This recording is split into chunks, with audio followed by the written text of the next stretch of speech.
राष्ट्रहिताचा बुलंद आवाज, राष्ट्रप्रथम न्यूज. कोल्हापूर जिल्ह्याचा थोरला दवाखाना म्हणून ओळख असणाऱ्या CPR रुग्णालयातील अपंगत्वाचे दाखले आणि नियोजनबद्ध पद्धतीने रक्त आणि इतर तपासण्यांसाठी बाहेरील लॅबशी असणारी साखळी याचा मुख्य सूत्रधार निपक्षपातीपणे शोधून त्याच्यावर कठोर कारवाई करण्यात यावी अशी मागणी Republican party of India Ambedkar यांच्या वतीने पक्षाच्या पश्चिम महाराष्ट्र अध्यक्ष रूपाताई वायदंडे नेतृत्वात शिष्टमंडळाने CPR प्रशासनाकडे केली आहे. CPRमध्ये बोगस दाखले देणाऱ्या टोळ्या यापूर्वी सुद्धा उजेडात आलेल्या आहेत, परंतु वरदहस्तामुळे त्यांच्यावर कारवाई झालेली नाही. म्हणूनच पुन्हा एक वार CPR प्रशासनात खोटे अपंगत्वाचे दाखले, खोटे फिजिकल फिटनेस सर्टिफिकेट देणारी टोळी कार्यरत झाली आहे.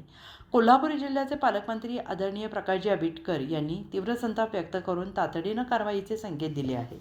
आणि ही बाब समाधानाची असली तरी इस्पितळ पातळीवर कोणालाही पाठीशी घालण्यात येऊ नये अशी मागणी आज छत्रपती प्रमिलाराजे रुग्णालयाचे वैद्यकीय अधिष्ठाता डॉक्टर भिसे यांच्याकडे शिष्टमंडळ केली आहे.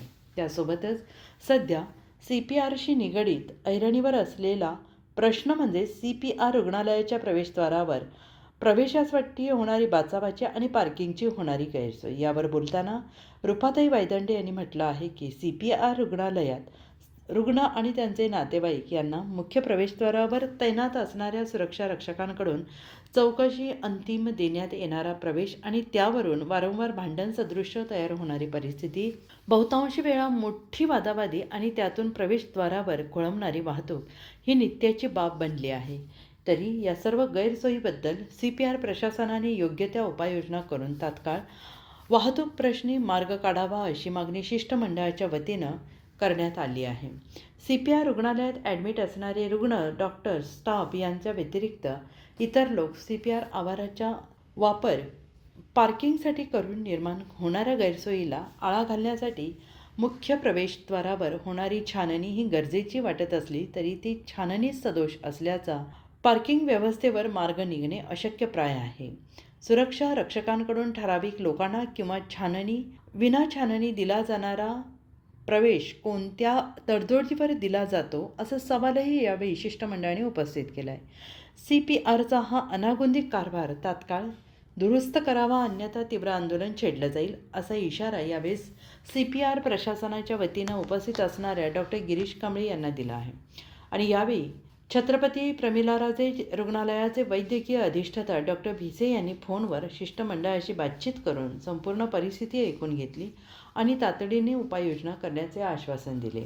शिष्टमंडळात पश्चिम महाराष्ट्र उपाध्यक्ष माननीय मारुती गायकवाड, कोल्हापूर जिल्हाध्यक्ष सागर लाखे, इचलकरंजी शहर अध्यक्ष बादल हेगडे, कोल्हापूर शहर अध्यक्ष अमर तांदळे, जिल्हा संघटक प्रताप बाबर, जिल्हा कार्याध्यक्ष बाळासाहेब चव्हाण, जिल्हा सरचिटणीस विवेक कांबळे, शहर उपाध्यक्ष शैलेश सोनुले, इचलकरंजी महिला आघाडी शहर अध्यक्ष शबाना नदाफ, शहर सचिव आकाश भालेकर, राधानगरी तालुका संघटक उत्तम सुतार, महिला आघाडीच्या गीता सुतार, वंदना वाघमारे, बांधकाम कामगार आघाडीचे सद्दाम मुजावर, दिव्यांग आघाडीचे महिपती खिलारी, प्रशांत खिलारी, सुरेश खिलारी, राहुल आवळे, रियाज गवंडी, वाहिद कातनकर, हमीर नदाफ, प्रतीक कांबळे, ओमकार खाडे, अशोक लोंढे, निलेश कांबळे, सामाजिक कार्यकर्ते बाळासाहेब कांबळे, नितीन आवळे यांच्यासह मोठ्या संख्येनं पदाधिकारी उपस्थित होते.